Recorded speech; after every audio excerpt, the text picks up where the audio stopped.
ჭობარეთი, სოფელი სამცხე-ჯავახეთში, სადაც უძველესი ტრადიციული მეთოდით ყველის უნიკალური სახეობის დამუშავების ტექნოლოგიები დღესაც შემონახულია. ოჯახების გარდა მესხურტენილს აქ საწარმოშიც ამზადებენ. ქოთანში ყველის გატენვის ტრადიცია ჭობარეთში თამარ ზედგინიძემ აღადგინა. ისმა ერთ-ერთმა სტუმარმა დელიკატესის დაგემოვნების შემდეგ ამ ტექნოლოგიის საწარმოში გადატანა შესთავაზა. ახლა დარიკო ბექაურთან ერთად ყოველდღიურად 120 ლიტრ რძეს ამუშავებს. შესაბამის ტემპერატურამდე გაცხელების შემდეგ რძეში საკიდელს ასხამენ და ხის ჩამჩით განუწყვეტლი ურევენ. შედეგად ყველის მასა შრატს გამოეყოფა, ამის შემდეგ კი მთავარი პროცესი, მისი ხელით დამუშავება იწყება. ამას უნდა ტრიალი ცივიდან ცხელში, ცხელიდან ცივში. ზოგჯერ ნახევარ საათზე მეტი და საშუალოდ ნახევარი საათი მაინც უნდა. ქალები ყველის ხელში ტრიალს მანამდე არ წვეტენ, სანამ ძაფებით მის ღერის დონემდე არ დაწმინდავდება. პროდუქტს ამის შემდეგ რამდენიმე წუთით მარილ წყალში ათავსებენ. შემდეგ კი ყველის ძაფებს გასაშრობად 2 დღის განმავლობაში ხის მაგიდებზე აწყობენ. ყველა ეგ შრება ესა. ვაშრობთ აქ ის ვენტილაცია გვაქვს, ჩავთავთ მას ვიზავთ. გაშრება მე შეუცევთ ადგილს არა, შეუცვლით ადგილს რომ კარგად გამოშლის. თუ კარგად არ არის გამომშრალი, ნაღებს რომ წაუშვავ და გვერდზე იმას ვიზავთ. მე ის ნაღები გაიტანს წყალთან ერთად და ნაღების გარეთ გავა.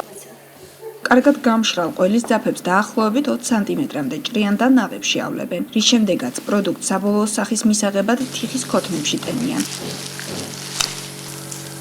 ვამხობთ ნაცარზე.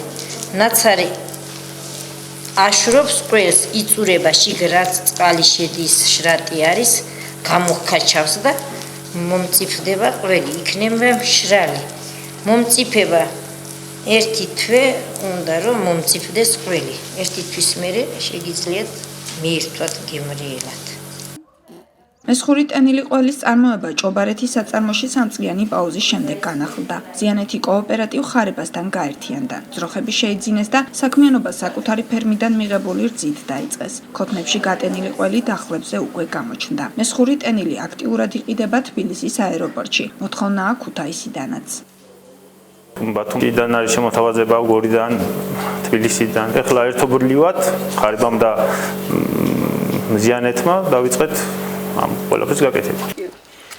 ეს არის მესხური ოდა. ჩვეულებრივი მესხური ოდა. ჭობარეთში საწარმოს გარდა ფუნქციონირებს მუზეუმიც. ძველ მესხურ ოდაში თითქმის ყველაფერი ისე შემორჩა, როგორც 2 საუკუნის წინ იყო. ეს არის გობი, საფილავი გობი. აქ მოწველი რძეს ჩაასხავდნენ, დაზდგამდნენ, გადავაფარავდნენ თხელ რაღაც მატერიას, რომ რაღაც ისინი არ ჩამოწვიდნენ. და მე იმას რომ წამოვიდოდა ნაღები მაღლა და გავსინჯავდით, აი ესე ხელით იყო ის, აი ესეთი ხელით უნდა მოგიწია, თუ ნაღები წამოვიდა და იმ რძესაც გავსინჯავდით, მოსული იყო თუ არ იყო, რომ ყველი გაკეთებული იყო. იმ მომენტში ამას მოვწურავდით, მოსწურავდი ესე და იმას ქვაბში გადაწურავდი ამას. ეს ნაღები გეჭირა ხელით. გადაიწურებოდა, ჩავიდოდა და ის წავიდოდა. ამას სხვა ქვაბი იმაში შევინახავდით ნაღებსა, ქოთანში რაღაცაში და იმას შევდგამთ და გავაკეთებდნენ ყველს. ჭობარეთის საწარმოსა და მუზეუმის ხელმძღვანელები სამომავლოდ მეზობლად მდებარე მესხური ოდების ათვისებასაც აპირებენ. აგროტურიზმის განვითარების მიზნით ფიქრობენ, რომ შენობები ძველი სახით შენარჩუნების პარალელურად სასტუმრო ოთახებად აქციონ და ვიზიტორებს ღამის გასათევი შესთავაზონ. სასოფლო ტურიზმით დაინტერესებულ პირებს დასვენების გარდა შეეძლებათ მესხური ტენილი ყველის დამზადების ტექნოლოგიას ადგილზე გაეცნონ.